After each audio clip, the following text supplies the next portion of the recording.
আমি আল্লাহে লা নুকাতিলান্নাহুম, আল্লাহর কসম আমি তাদের বিরুদ্ধে যুদ্ধ করবই করব। ওমর রাদিয়াল্লাহু তাআলা আনহু বলছে, বলেন কি? এই যে দেখেন আহলুস সুন্নাত ওয়াল জামাতের আকীদা। খারিজিদের আকীদা হচ্ছে যারা আমল নাই ওকে হত্যা করো, এটা খারিজিদের আকীদা। কাফের হয়ে গেছে, সব কাফের, সরকার কাফের, বিচারপতি কাফের, সব কাফের, সবকে হত্যা করে দিতে হবে। মানে বাংলাদেশ আর মুসলমান দেশ নয়, এটা দারুল হারব, দারুল কুফার, কাফেরদের দেশ। এই দেশে এখন যুদ্ধ করা যাবে, কথা বুঝতে পারছেন? আর যুদ্ধ করা জায়েজ মানে কি জানেন? আপনার স্ত্রী তার জন্য হালাল, আপনার স্ত্রী তার জন্য গনিমতের মাল, এর মানে যুদ্ধ করা। নাউজুবিল্লাহি মিন যালিক। মুসলমানে গৃহযুদ্ধ হলে, মুসলমানে গৃহযুদ্ধ হলে গনিমতের মালের কোনো সাবেত ইসলামে নাই।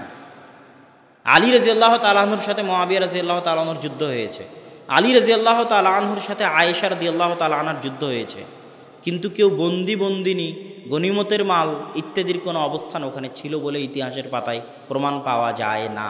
কেননা তারা কেউ কাফের নয়, সবাই মুসলমান। কবিরা গুনাহ করলে কেউ কাফের হবে এ কথা মিথ্যা। তো আমরা কি আলোচনা করছিলাম? আমরা আলোচনা করছিলাম যে রাসূল সাল্লাল্লাহু আলাইহি ওয়াসাল্লাম, আবু বকর রাদিয়াল্লাহু তাআলা আনহু যখন বললেন যে দেখো আমি এদের বিরুদ্ধে যুদ্ধ করব, তখন ওমর রাদিয়াল্লাহু তাআলা আনহুর আকীদা সঠিক। আল্লাহ রাসূল তাকে যেভাবে শিখিয়ে দিয়ে গেছে, উনি তো আর খারিজি আকীদার মানুষ নন। উনি তখন বলতেছে, আচ্ছা দেখেন আল্লাহ রাসূল তো বলেছে যে কালেমা পড়েছে আশহাদু আল্লা ইলাহা ইল্লাল্লাহ ওয়া আশহাদু আন্না মুহাম্মাদার রাসূলুল্লাহ, তার রক্ত হারাম, তাকে তো হত্যা করা যাবে না। তো এরা তো সবাই কালেমা পড়ে মুসলমান হয়ে আছে, এদের বিরুদ্ধে আপনি কিভাবে যুদ্ধ করবেন? এদের রক্ত কিভাবে হালাল হবে? তার মানে ওমর রাদিয়াল্লাহু তাআলা আনহুর আকীদা সঠিক আকীদা, আর খারিজিদের আকীদা ভ্রান্ত আকীদা। তার প্রমাণ এই ঘটনা।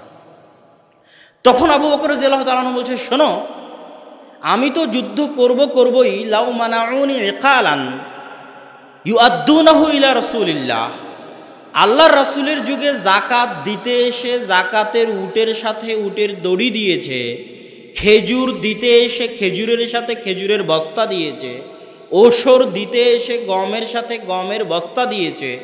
আমার যুগে যদি গম দেয় বস্তা না দেয়, খেজুর দেয় বস্তা না দেয়, গরু উট দেয় গরু উটের দড়ি না দেয়, তাহলে আমি আবু বকর ওই দড়ি ওই বস্তা আদায় করার জন্য যুদ্ধ করব। এখন প্রশ্ন, আবু বকর রাদিয়াল্লাহু তাআলা আনহু কেন যুদ্ধ করতে চাচ্ছেন, করলেন কেন? অথচ ওমর রাদিয়াল্লাহু তাআলা আনহু বলছেন এরা সবাই মুসলমান। করলেন কি জন্য? মুফারিকুল জামাআহ, এরা জামাত থেকে বের হয়ে গেছে এই জন্য। কথা বুঝতে পারছেন? জামাত থেকে বের হয়ে যাওয়া মানে খলিফা, যিনি খলিফাতুল মুসলিমিন, সঠিক সৎ ন্যায়পরায়ণ খলিফা, তার এমন আদেশ যে আদেশ ইসলাম বিরোধী নয়, খলিফাতুল মুসলিমিনের এমন আদেশ যে আদেশ ইসলাম বিরোধী নয়, সে আদেশ মানতে ওই খলিফার অধীনে সবাই বাধ্য, যেগুলো জামাতবদ্ধ জীবনযাপনের হাদিসে আল্লাহ রাসূল বলে গেছে, এই আমিরের আনুগত্য করো, আমিরের আনুগত্য করতে হবে। ওই আমির কে? আবু বকর। ওই আমির কে? আবু বকর। আবু বকরের নির্দেশ যদি না মানো তাহলে তুমি জামাত থেকে বের হয়ে যাবে, আর যে জামাত থেকে বের হয়ে যাবে ওকে হত্যা করতে হবে। খারিজি। খারিজি মানে কি? খারিজি মানে যে বের হয়ে যায়, আরবিতে খারিজি মানে যে বের হয়ে যায়। খারিজি মানে খারেজ আনিল জামা, জামাত থেকে যে বের হয়ে যায় তাকে খারিজি বলে। খলিফার বিরুদ্ধে যে বিদ্রোহ করে সে খারিজি, ও জামাত থেকে বের হয়ে গেছে। খলিফা বলছে জাকাত আমার কাছে দিতে হবে, ও জাকাত দিতে চাচ্ছে না, ও এখনো মুমিন আছে কিন্তু খারিজি হয়ে গেছে, ওর বিরুদ্ধে যুদ্ধ করতে হবে। মানে একটা জিনিস মনে রাখবেন, হত্যা করা মানেই কাফের হয়ে যাওয়া নয়। হত্যা করা মানেই, কথা বলেন না কেন, হত্যা করা মানেই কাফের হয়ে যাওয়া নয়। যে কিসাস, একজন মুসলমান আর একজন মুসলমানকে হত্যা করেছে, এখন তাকেও হত্যা করতে হবে না? তো সে কি এখন কাফের হয়ে গেছে? আল্লাহ রাসূলের যুগে ইমরা আল গামিদিয়া, গামিদি গোত্রের একজন মহিলা আসলো, বিবাহিত অবস্থায় জেনা করেছে, তাকে রজম মেরে হত্যা করা হলো, তো কি কাফের হয়ে গেছে?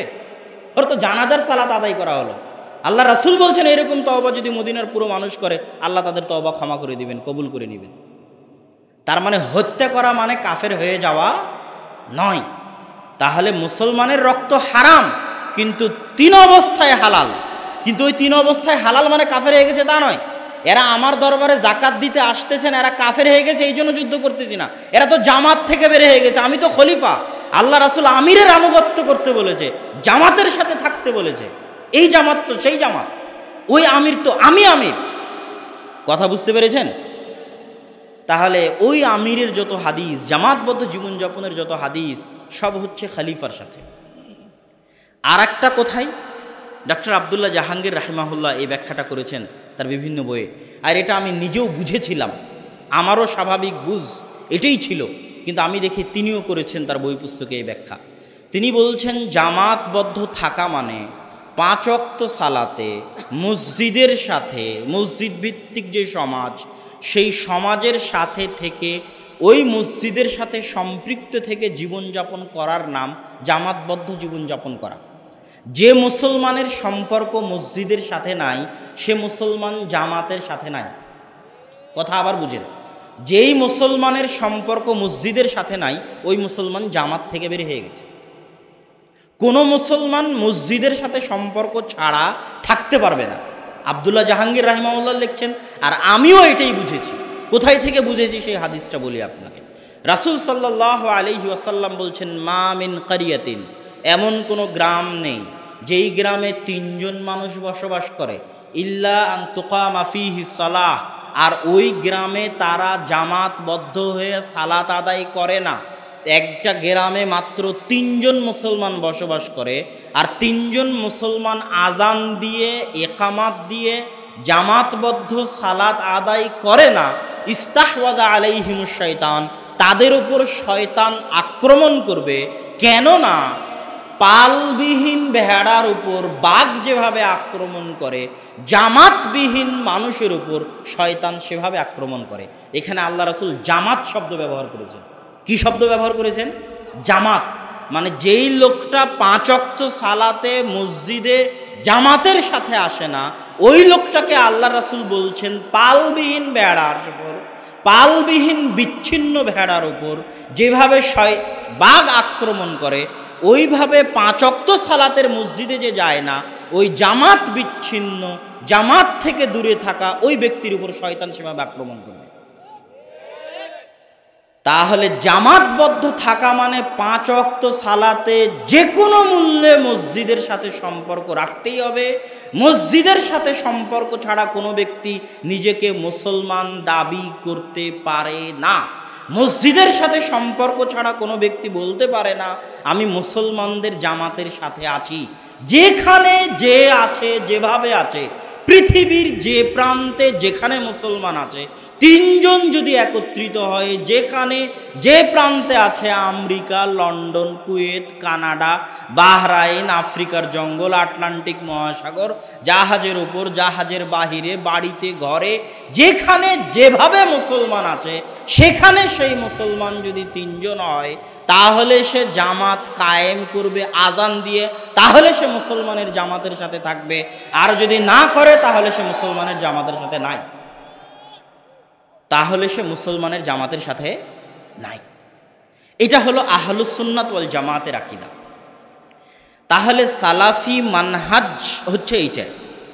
আর সালাফি হিজব, সালাফি দল, তার মানে কি সালাফি দল সালাফি মানহাজ থেকে বহির্গত? না, তারাও সালাফি মানহাজের অন্তর্ভুক্ত, কিন্তু এই বাড়াবাড়িগুলো থেকে মুক্ত থাকতে হবে। এই বাড়াবাড়িগুলো, যে আমার সাথে যে থাকলো না সে আমার ভাই নয়, আমার সাথে যে থাকলো না আমি তার সাথে সম্পর্ক ছিন্ন করে দিব, এই বাড়াবাড়িগুলো থেকে দূরে রাখতে হবে। মসজিদ উমুকের তুমুকের এটা না, মসজিদ একমাত্র আল্লাহ সুবহানাহু ওয়া তাআলার। পবিত্র কোরআন এবং সহিহ হাদিস অনুযায়ী দাওয়াতি কাজ হলে মসজিদে দাওয়াতি কাজ করতে দিতে হবে। এবার আসি ভারত উপমহাদেশে আহলুস সুন্নাত ওয়াল জামাত। ভারত উপমহাদেশে কি আহলে হাদিস বা আহলুস সুন্নাত ওয়াল জামাত তারা কি আজকে নতুন? এটা অনেকেই বলে যে তারা আজকে নতুন এসেছে, বলে না যে এই ব্রিটিশ ইহুদি খ্রিস্টানরা তাদের যুগে আহলে হাদিস বা আহলুস সুন্নাত ওয়াল জামাতকে তৈরি করেছে। ভারত উপমহাদেশে আহলুস সুন্নাত ওয়াল জামাত বা সালাফি মানহাজের অনুসারীদের একটা আলাদা ইতিহাস আছে, ব্যতিক্রম ইতিহাস আছে। এই ইতিহাসকে আমরা 3 ভাগে ভাগ করতে পারি। এক, ভারত উপমহাদেশের আহলুস সুন্নাত ওয়াল জামাতের দেশ স্বাধীনে অবদান, আহলুস সুন্নাত ওয়াল জামাতের ইলমে দার্স তাদরিসি ধারায় অবদান, আহলুস সুন্নাত ওয়াল জামাতের রাজনীতিতে অবদান। এই দেশের, ভারত, পাকিস্তান, বাংলাদেশের জেহাদে দেশ স্বাধীনে অবদান মানে আজকের ভারত, আজকের পাকিস্তান, আজকের বাংলাদেশের আসল স্বাধীনতা মূলত 1947 সাল। কোন সাল? 1947। ওটাই আসল স্বাধীনতা। তখনই বাংলাদেশ ভারত থেকে আলাদা হয়েছিল।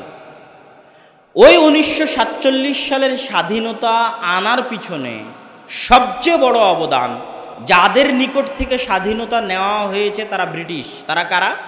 ব্রিটিশ। ওই ব্রিটিশরা যখন মুসলমানদের পতন ঘটায় 600-650 বছরের শাসন আমলের, তখন ওই ব্রিটিশদের বিরুদ্ধে সর্বপ্রথম যারা জিহাদ ঘোষণা করেছিলেন তারা ছিল আহলুস সুন্নাত ওয়াল জামাতের অনুসারী, আহলুল হাদিস। মাওলানা শাহ ইসমাইল শহীদ, যার লেখা তাকবিয়াতুল ইমান, তাযকিরুল ইখওয়ান, এই বইগুলোর মধ্যে তিনি সেই যুগে তাওহীদের ওপর এত চমৎকার বই হতে পারে, যেটা আরবিতে রিসালাতুত তাওহীদ নামে অনুবাদ হয়েছে, এটা ভারত উপমহাদেশে বসে কল্পনা করা সম্ভব নয়। সেই বইয়ে তিনি তাকলিদের বিরুদ্ধে বলেছেন, রাফুল ইয়াদাইনের কথা বলেছেন, 12 তাকবীরে সালাতের কথা বলেছেন, এগুলো সব বলেছেন। তিনি 25,000 হাদিসের হাফেজ ছিলেন এবং তিনি বালাকোটে 31শে মে তিনি শুক্রবারের দিন তিনি ইন্তেকাল করেন। এবং তিনি এবং সৈয়দ আহমদ ব্রেলভি, তারা ছিলেন ব্রিটিশ বিরোধী আন্দোলনের মূল কর্ণধার এবং তাদের পরবর্তীতে এই ধারা চলতে থেকেছে। সেই ধারার বদৌলতেই পরবর্তীতে দেশের স্বাধীনতা এসেছে, সেটা ভারতের স্বাধীনতা হোক, পাকিস্তানের স্বাধীনতা হোক, বাংলাদেশের স্বাধীনতা হোক। ভারত উপমহাদেশের আর একটা ধারা ইলমি ধারা, মিয়া নাজির হোসাইন দেহলভি, এনার চারজন মহান ছাত্র, একজন মাওলানা শামসুল হক আজিমাবাদী, একজন মাওলানা আব্দুর রহমান আল মুবারকপুরি, একজন মাওলানা সানাউল্লাহ অমৃতসরী, আর একজন মাওলানা আবদুল্লাহ গাজীপুরি। গাজীপুর নামে উত্তরপ্রদেশে একটা জেলা আছে। এই চারজন মহান সাগরেদ সারা ভারত উপমহাদেশে আহলে হাদিস মানহাজ প্রচারে যাদের সবচেয়ে বড় অবদান আছেন তারা এই চারজন। আর এই চারজনের শিক্ষক হচ্ছেন শাইখুল কুল ফিলকুল মিয়া নাজির হোসাইন দেহলভি। আর পুরো পাক ভারত বাংলাদেশে হাদিসের এমন কোনো সানাদ নাই, খুব কম সানাদ আছে যেই সানাদ মিয়া নাজির হোসাইন দেহলভি বা শাহ ওলিউল্লাহ মুহাদ্দিস দেহলভি হয়ে রাসূল সাল্লাল্লাহু আলাইহি ওয়াসাল্লাম পর্যন্ত পৌঁছেনি। খুবই কম সানাদ এরকম আছে। এই চারজনের কি অবদান? সারা পৃথিবীতে শ্রেষ্ঠ তিরমিজির আরবিতে ব্যাখ্যাকার লিখেছেন আব্দুর রহমান মুবারকপুরি। সারা পৃথিবীতে শ্রেষ্ঠ আবু দাউদের আরবিতে ব্যাখ্যা লিখেছেন শামসুল হক আজিমাবাদী। গায়াতুল মাকসুদ 32 খণ্ড, পাকিস্তান থেকে 2-3 খণ্ড প্রকাশ হয়েছে। আর সংক্ষিপ্ত হচ্ছে আউনুল মাবুদ, যেটা পুরোটাই প্রকাশিত।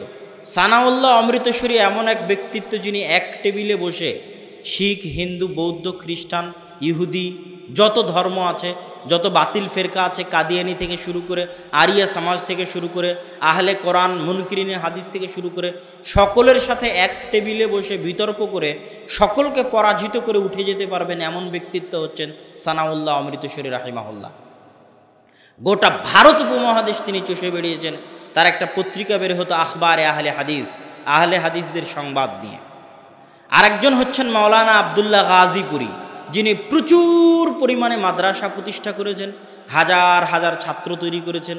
মৌনাদ ভাঞ্জান ফাইজে আম, মৌনাদ ভাঞ্জান জেলা উত্তরপ্রদেশের, ওখানকার ফাইজে আম নামে যে প্রতিষ্ঠান, সেই প্রতিষ্ঠান সহ আশেপাশের বহু প্রতিষ্ঠান তার হাতে গড়ে তোলা এবং বহু আহলে হাদিস প্রতিষ্ঠান তিনি প্রতিষ্ঠা করেছেন আবদুল্লাহ গাজীপুরি। এটা গেল আহলে হাদিসদের ভারত উপমহাদেশের ইলমি ধারা। ভারত উপমহাদেশে আহলে হাদিসদের রাজনৈতিক অবদান, ইলমের ক্ষেত্রে আর একটা কথা বলতে হয়। ভারত উপমহাদেশে প্রথম তাফসির ইবনে কাসিরের অনুবাদ আহলে হাদিসরাই করেছে। ভারত উপমহাদেশে প্রথম ইলামুল মুওয়াক্কিনের উর্দু অনুবাদ আহলে হাদিসরাই করেছে। ভারত উপমহাদেশে কুতুবে সিত্তা, বুখারী, মুসলিম, আবু দাউদ, নাসাই, তিরমিজির প্রথম উর্দু অনুবাদ আহলে হাদিসরাই করেছে। ভারত উপমহাদেশে প্রথম উর্দুতে আকিদার ওপর বই লেখা, আরবিতে আকিদার ওপর বই লেখা, হাদিস গ্রন্থের ব্যাখ্যা করা, কোরআনের অনুবাদ করা, এগুলো সব ক্ষেত্রে আহলে হাদিসদের ব্যাপক অবদান আছে ইলমি ধারায় মানুষকে সঠিক কোরআন হাদিসের দিকে নিয়ে আসার ক্ষেত্রে। রাজনীতিতে আহলে হাদিসদের অবদান, যখন ওই জেহাদি আন্দোলন চলতে চলতে রাজনীতি শুরু হলো, কংগ্রেস তৈরি হলো, মুসলিম লীগ তৈরি হলো, মুসলিম লীগের প্রধানও আহলে হাদিস, কংগ্রেসেরও মূল দায়িত্ব ছিল আহলে হাদিস। মাওলানা আবুল কালাম আজাদ যিনি শিক্ষামন্ত্রী ছিলেন ভারতে পরবর্তীতে এবং যিনি কংগ্রেসের অনেক বড় নেতা ছিলেন, তিনি আহলে হাদিস ছিলেন। মাওলানা তাফসির ইবনে কাসিরের উর্দু অনুবাদক এবং ইলামুল মুওয়াক্কিনের উর্দু অনুবাদক মাওলানা মোহাম্মদ জুনাগড়ি, তিনি এই দুইটা বইয়ের উর্দু অনুবাদ করেছেন। এই উর্দু অনুবাদের ভূমিকা মাওলানা আবুল কালাম আজাদের লিখে দেওয়া উর্দু অনুবাদের ভূমিকা। এবং জমিয়ত ওলামায়ে হিন্দ নামে ভারতের যে প্রতিষ্ঠান সংগঠন আছে, ওই জমিয়ত ওলামায়ে হিন্দেরও প্রতিষ্ঠাতাদের মধ্যে মাওলানা সানাউল্লাহ অমৃতসরী আছেন, যার কিছুক্ষণ আগে কথা বললাম। এবং মাওলানা মাহমুদুল হাসান দেওবন্দিকে জেলখানা থেকে বের করার ক্ষেত্রে, টাকা পয়সা খরচের ক্ষেত্রে মাওলানা সানাউল্লাহ অমৃতসরীর অবদান আছে। এবং জমিয়ত ওলামায়ে হিন্দের বহুদিনের সভাপতি এবং সেক্রেটারি আহলে হাদিস আলেম ওলামা ছিলেন। আর কংগ্রেসের একজনের নাম বললাম মাওলানা আবুল কালাম আজাদ। আর মুসলিম লীগের সবাইকে তো চিনেন, মাওলানা আবদুল্লাহ কাফি আল কোরাইশি, মাওলানা আকরাম খাঁ। অসমাপ্ত আত্মজীবনীতে বঙ্গবন্ধু শেখ মুজিবুর রহমান লিখতেছেন যে উনি মাওলানা আকরাম খাঁর অফিসে একটা কাগজ দিতে যাবেন। কে যাবেন? শেখ মুজিবুর রহমান। অসমাপ্ত আত্মজীবনীতে লিখতেছেন। তো উনি এত ভয় পাচ্ছেন যে উনি দৌড়ে কাগজটা টেবিলের উপর রেখে আবার দৌড়ে পালিয়ে গেছেন। কে ছিল তিনি? মাওলানা আকরাম খাঁ, আহলে হাদিস, মুসলিম লীগের প্রধান। এদেশের রাজনীতিতে এবং পরবর্তীতে আবদুল্লাহ কাফি আল কোরাইশি রাহিমাহুল্লাহর চাচা আবদুল্লাহ বাকি, তিনিও ছিলেন আহলে হাদিস, মুসলিম লীগের প্রধান। এদেশের যে রাজনীতি, স্বাধীনতা আন্দোলনের যে রাজনীতি, কংগ্রেস হোক মুসলিম লীগ হোক, এগুলোর বড় বড় পর্যায়ে আহলে হাদিসদের অবদান ছিল। আহলে হাদিসরা রাজনীতির মূল স্রোতের সাথে মিশে রাজনীতি করত। আহলে হাদিসদের আর একটা বিষয়, সেটা হচ্ছে দাওয়া ও তাবলীগ। মাওলানা বেলায়েত আলী, মাওলানা এনায়েত আলী, এনারা বহুদিনের সফরে বের হতেন মসজিদ মানুষকে দাওয়াত দেওয়ার জন্য, তাবলীগ করার জন্য। মানুষ মনে করে মাওলানা ইলিয়াস সাহেবী মনে হয় তাবলীগ জামাত, যেটা মসজিদ এটা মনে হয় শুধু তাদেরই কাজ। তাদেরও আগে মাওলানা বেলায়েত আলী, মাওলানা এনায়েত আলী 12 বছর 10 বছর পুরো ফ্যামিলি নিয়ে, ফ্যামিলি ছাড়া রাজশাহী, মালদা, মুর্শিদাবাদ এই অঞ্চলগুলোতে পায়ে হেঁটে গরুর গাড়িতে করে তারা দাওয়াত দিয়েছেন। তাদের সেই দাওয়াতের বদৌলতে রাজশাহী, মালদা, মুর্শিদাবাদ এই অঞ্চলের মানুষ এত বেশি আহলে হাদিস। তারা এভাবে মসজিদে গিয়ে দাওয়াতি কাজ করতেন। তো এই গেল মোটামুটি ভারত উপমহাদেশে আহলুল হাদিস, আহলুস সুন্নাত ওয়াল জামাত, সালাফি মানহাজের অবদান। এ বিশাল ইতিহাস টানার কারণ কি? দুইটা কারণ। একদল মানুষ আছে যারা মনে করে এরা হয়তো নতুন ব্রিটিশদের আমলে সৃষ্টি হয়েছে, তাদের প্রতিবাদ জানানো। আরেক দল মানুষ আছে যারা মনে করে যে আজকে সৌদি আরব হয়েছে, আজকে মদিনা বিশ্ববিদ্যালয় হয়েছে, তো আজকে মদিনা বিশ্ববিদ্যালয় থেকে পড়ে যারা মাদানি আসছে তারাই মনে হয় এদেশে প্রথম সহি আকিদা নিয়ে আসলো। তার আগে মনে হয় এদেশে কেউ সহি আকিদার কথাই বলেনি। তার আগে মনে হয় এদেশের আলেম ওলামা আকিদাই জানতো না। তার আগে মনে হয় এদেশে সবই শিরক বিদআত ছিল। হ্যাঁ, এদেশে শিরক বিদআত ছিল, কিন্তু 250-300 বছর আগে থেকেই এদেশে সহি হাদিসের দাওয়াতের সূচনা হয়েছে শাহ অলিউল্লাহ মুহাদ্দিস দেহলভির হাত দিয়ে, নওয়াব সিদ্দিক হাসান খান ভূপালীর হাত দিয়ে। নওয়াব সিদ্দিক হাসান খান ভূপালীর একার নিজেরই 10-এরও অধিক আকিদার ওপর বই লেখা আছে। মাওলানা ওয়াহিদুজ্জামান হায়দারাবাদীর হাত দিয়ে, মিয়া নাজির হুসাইন দেহলভির হাত দিয়ে। সুতরাং আজকে মদিনা বিশ্ববিদ্যালয় থেকে পড়ে এসে যারা দাওয়াতি কাজ করতেছেন তারা আমাদের সম্মানের পাত্র, তারা আমাদের গর্বের পাত্র, তারা আমাদের সম্পদ। কিন্তু আমাদের মতো যারা মাদানি আছে, আমাদের অন্তরে যেন ওই অহংকার না আসে যে আমরাই মনে হয় প্রথম এদেশে সহি আকিদার দাওয়াত দিচ্ছি, আগে সব ভুল ছিল, জাহেল ছিল, পাগল ছিল, মূর্খ ছিল। এই অহংকার যেন আমাদের মধ্যে না আসে। আহলে হাদিসদের একটা সমস্যা হচ্ছে তারা নিজেদের ইতিহাস জানে না, ইতিহাস জানতে চায় না, বুঝতে চায় না। এটা আহলে হাদিস মাদ্রাসার ছাত্র, খুব কম আহলে হাদিস মাদ্রাসার ছাত্র আছে যারা মিয়া নাজির হুসাইন দেহলভির নাম জানে, যারা মাওলানা শামসুল হক কাজিমাবাদের ইতিহাস জানে, আব্দুর রহমান মুবারকপুরীর ইতিহাস জানে, সানাউল্লাহ অমৃতসরীর ইতিহাস জানে। তাদের বই পুস্তকও কেউ বাংলায় অনুবাদ করে না। এখন বাংলায় সব বিভিন্ন আরব দেশের শায়েখদের বই পুস্তকই বেশি অনুবাদ হয়, কিন্তু উর্দু বিভিন্ন বই পুস্তক অনুবাদ হওয়ার সংখ্যা অনেক কম। কিন্তু কী জন্য অনুবাদ হতে হবে? ইতিহাস ধরে রাখার জন্য। কেননা ভারত উপমহাদেশের আহলে হাদিসদের সবচেয়ে যেটা বড় অবদান সেটা হচ্ছে ফিকহি মাযহাবের ক্ষেত্রে উদারতা। ফিকহি মাযহাবের ক্ষেত্রে উদারতা আরবের আলেম ওলামা ও ভারতের আহলে হাদিস আলেমদের কাছ থেকে শিখেছে। ফিকহি মাযহাবে যে উদার হতে হবে, হাম্বলি হয়ে থাকা যাবে না বা হানাফি হয়ে থাকা যাবে না, বরং তাকলিদ মুক্ত হয়ে স্বাধীনভাবে চিন্তা করতে হবে, এটা আগে থেকেই ছিল। তবে এই যুগের আরবের আলেম ওলামারা এটা শিখেছেন ভারত উপমহাদেশের আহলে হাদিস আলেম ওলামাদের বই থেকে, যেটা নাসিরুদ্দিন আলবানী রাহিমাহুল্লাহ স্বীকৃতি দিয়ে গেছে। নাসিরুদ্দিন আলবানী রাহিমাহুল্লাহ নিজেও তার ফিকহি উদারতা ভারত উপমহাদেশের আহলে হাদিস আলেম ওলামাদের কাছ থেকে শিখেছেন। সুতরাং আমাদের নিজস্ব ইতিহাসকে ছোট করে দেখার সুযোগ নেই, বরং এই ইতিহাস চর্চা হতে হবে, ধারণ করতে হবে, শিখতে হবে, জানতে হবে, জানাতে হবে, এবং আমাদের সালাফে সালেহিনদের অবহেলা করে দেখার সুযোগ নেই। আল্লাহ সুবহানাহু ওয়া তাআলা আমাদেরকে সেই তৌফিক দান করুক, আল্লাহুম্মা আমিন। বক্তব্যের শেষে তরুণ এবং যুবক ভাইদের উদ্দেশ্যে যে সংক্ষিপ্ত কথা বলতে চাচ্ছিলাম, সেই সংক্ষিপ্ত কথার মূল কথা হচ্ছে, কয়েকটা বাক্যে শেষ করে দেব। এক, আল্লাহ সুবহানাহু ওয়া তাআলা আমাদেরকে অনর্থক সৃষ্টি করেননি। আল্লাহ সুবহানাহু ওয়া তাআলা আমাদেরকে অনর্থক খেলতামাশা সৃষ্টি করেননি। আমাদের সৃষ্টির পিছনে উদ্দেশ্য আছে। দুই, আমাদের সময়ের মূল্য আছে। কেন? আমাদের জীবনটাই হচ্ছে আমাদের সময়, আমাদের জীবনটাই, আমাদের সময়টাই আমাদের জীবন। আমরা কেউ এই আকালু টাঙ্গাইলে বসবাস করি, বগুড়ায় বসবাস করি, এটা হাকিকি বসবাস নয়। হাকিকি প্রকৃত বসবাস সময়ের মধ্যে বসবাস। এই আকাউলো টাঙ্গাইলে 100 বছর আগেও কেউ ছিল, 100 বছর পরেও কেউ আসবে। তাহলে এই জমিনে থাকাটা প্রকৃত থাকা নয়। এই জমিনের মধ্যে যে রাত দিন হচ্ছে, সূর্য উঠছে ডুবছে, এর মধ্যে যে সময়টা যাচ্ছে, এই সময়ের মধ্যে বসবাস মূলত আসল বসবাস। আপনি জন্ম নিয়েছেন, মৃত্যুবরণ করবেন, এই সময়টা আপনার আসল জীবন। তাহলে অনর্থক সৃষ্টি করেননি, সময়কে অবমূল্যায়ন করা যাবে না। এই সময়ের হিসাব আল্লাহ কিয়ামতের মাঠে নেবেন। 3 নাম্বার, মানুষ মেশিনের মতো। মানুষকে আল্লাহ সুবহানাহু ওয়া তাআলা কাজের জন্য সৃষ্টি করেছেন। এই মাইক যদি কাজ না করে, মাইককে ফেলে দিতে হবে। মোবাইল যদি কাজ না করে, ডাস্টবিনে ফেলে দিতে হবে। ওই ক্যামেরা যদি কাজ না করে, সংশোধন না হয়, ঠিক না হয়, ফেলে দিতে হবে। লাইট যদি নষ্ট হয়, ঠিক না হয়, কাজ না করে, ফেলে দিতে হবে। ঠিক মানুষও তেমন। প্রত্যেকটা মানুষকে জিজ্ঞেস করা উচিত, আমি আজ সারাদিনে কি করেছি। একটা মেশিন আজকে সারাদিনে 100টা মাল সাপ্লাই দিয়েছে, আমি কি সাপ্লাই দিয়েছি আজকে, আমার প্রোডাক্ট কি। একটা মানুষ রিক্সা চালায়, সে আজ 10 কিলো 15-20 কিলোমিটার রিক্সা চালিয়েছে, 100 টাকা উপার্জন করেছে, এটা তার আজকের প্রোডাক্ট, পণ্য, যেটা সে আজকে দিল, তার পরিবারকে দিল, দেশকে দিল, জাতিকে দিল, নিজেকে দিল। একটা ছেলে 10 পৃষ্ঠা বই পড়েছে, এই 10 পৃষ্ঠা বই পড়ার মাধ্যমে সে তার জ্ঞানকে সমৃদ্ধ করলো, এটা তার নিজেকে সে ইনভেস্ট করলো, এই সময় উৎপাদন। কথা বুঝতে পারছেন? আর একটা মিস্ত্রি, একটা লেবার একটা বিল্ডিং তৈরি করলো, একটা প্রাচীর গাঁথলো, 10টা প্রাচীর আজকে দিয়েছে, এটা তার আজকের উৎপাদন, পণ্য। আমি আজকে এসেছি, বক্তব্য দিচ্ছি, এটা আমার উৎপাদন, আমি প্রোডাক্ট দিচ্ছি আপনাদেরকে। এখন একটা ছেলে যে সারাদিন ফ্রি ফায়ার আর পাবজি নিয়ে ব্যস্ত থাকে, সারাদিন ফেসবুকের গেম নিয়ে ব্যস্ত থাকে, সারাদিন মোবাইলের গেম নিয়ে, ফেসবুক, ইউটিউব, টুইটার নিয়ে ব্যস্ত থাকে, সে আসলে সারাদিনে কি প্রোডাক্ট দিল? কথা বুঝতে পারছেন কি? সারাদিনে সে কি উৎপাদন করলো, তার উৎপাদনটা কি? সারাদিনে সে নিজেকে কি দিল, জাতিকে কি দিল, পরিবারকে কি দিল, দেশকে কি দিল? কথা বুঝতে পারেননি মনে হয় আমার।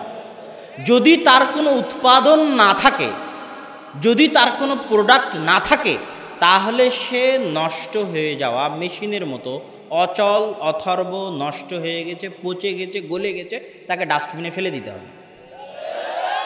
কথা বুঝতে পারেননি? এই সমাজে সেই বসবাস করতে পারবে যে কিছু উৎপাদন দিতে পারে, কিছু প্রোডাক্ট দিতে পারে, নিজেকে হোক, দেশকে হোক, জাতিকে হোক। আর তার বসবাসের সুযোগ নাই যে কিছু দিতে পারে না, কেননা সে নষ্ট হয়ে গেছে, পচে গেছে, অচল হয়ে গেছে, অকেজো হয়ে গেছে, অথর্ব হয়ে গেছে। তার এই সমাজে বসবাস করার সুযোগ নাই। আর এই সমস্ত যুবকের কারণেই জাতির আজকের এই অধঃপতন। আমি বহু বক্তব্যে বলেছি যে পদ্মা ব্রিজ আমাদের টাকা দিয়ে হয়েছে, এটা আমাদের গর্বের নয়। পদ্মা ব্রিজ বানাতে আমাদের কয়টা ইঞ্জিনিয়ার কাজ করেছে, এটা হচ্ছে গর্বের। যদি পদ্মা ব্রিজ বানাতে সব বাঙালি বাংলাদেশি লেবার হিসেবে কাজ করে আর ইঞ্জিনিয়ার হয় বিদেশের, তাহলে এটা পরাধীনতা, এটা দাসত্ব। এটাকে বলা হয় কর্পোরেট দাসত্ব। কি দাসত্ব? কর্পোরেট। ইস্ট ইন্ডিয়া কোম্পানি যখন আসছিল, তখন তারা কর্পোরেট দাসত্ব তৈরি করেছিল।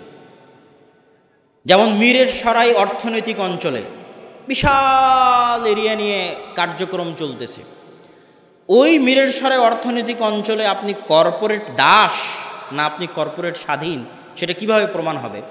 ওই মিরেরসরাই পুরো অর্থনৈতিক অঞ্চলে গাড়ির ড্রাইভার হবে বাঙালি, কথা বুঝতে পারছেন?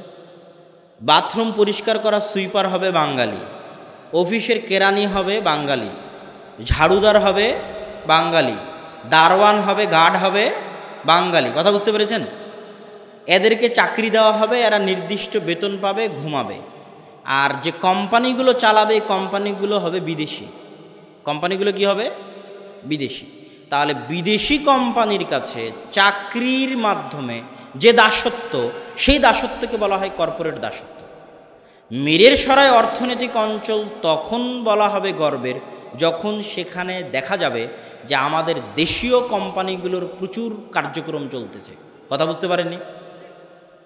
বিদেশি কোম্পানির কার্যক্রম আর আপনি চাকরি করবেন মানে আপনি কর্পোরেট দাস। এটাকে নতুন সিস্টেম দাসত্বের। এটা কিন্তু সরকারের দোষ নয়, এটা ওই যে পাবজি ফ্রি ফায়ার খেলছে ওর দোষ, বুঝেননি? ও যদি আরও বেশি করে পাবজি ফ্রি ফায়ার খেলে তাহলে আজকে কর্পোরেট দাস হয়েছে, কালকে রোহিঙ্গা হবে। এটাই বাস্তব, এটাই সত্য।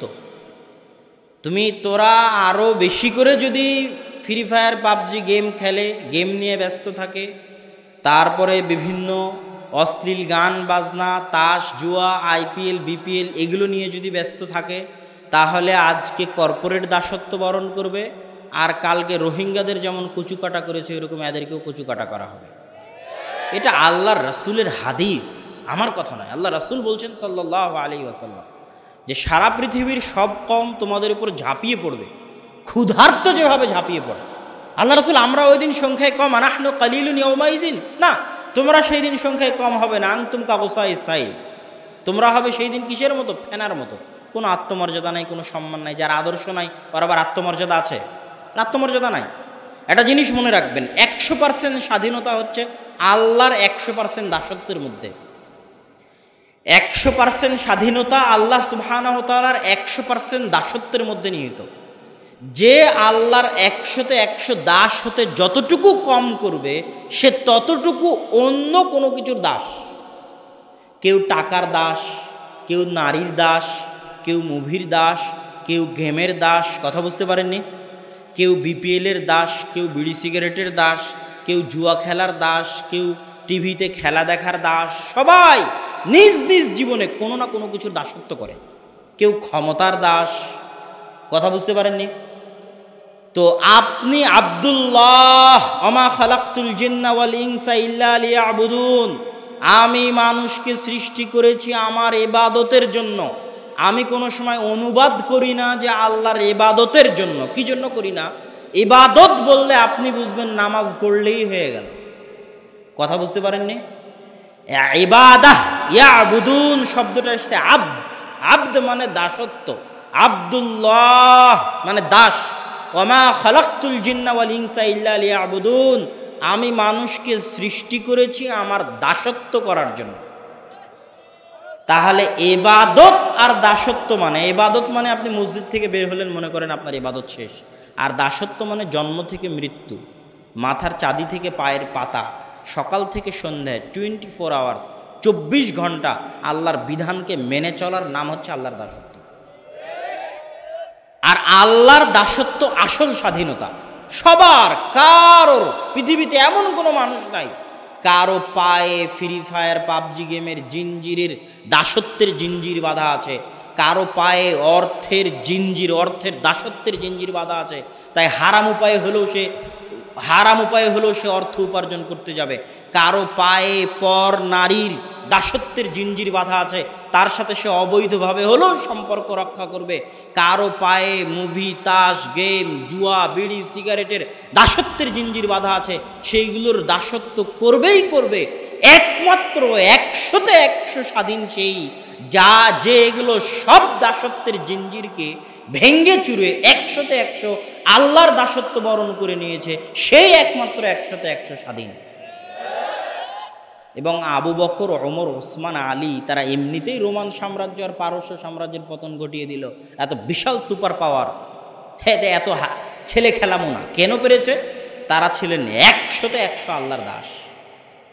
আর যে 100-তে 100 আল্লাহর দাস হয় সে পারমাণবিক বমের চেয়ে শক্তিশালী হয়, কেননা তার কোনো পিছু টান থাকে না। খালিদ বিন ওয়ালিদ আর আমর ইবনুল আস যখন যুদ্ধের মাঠে যায় তখন তারা 100-তে 100 আল্লাহর দাস।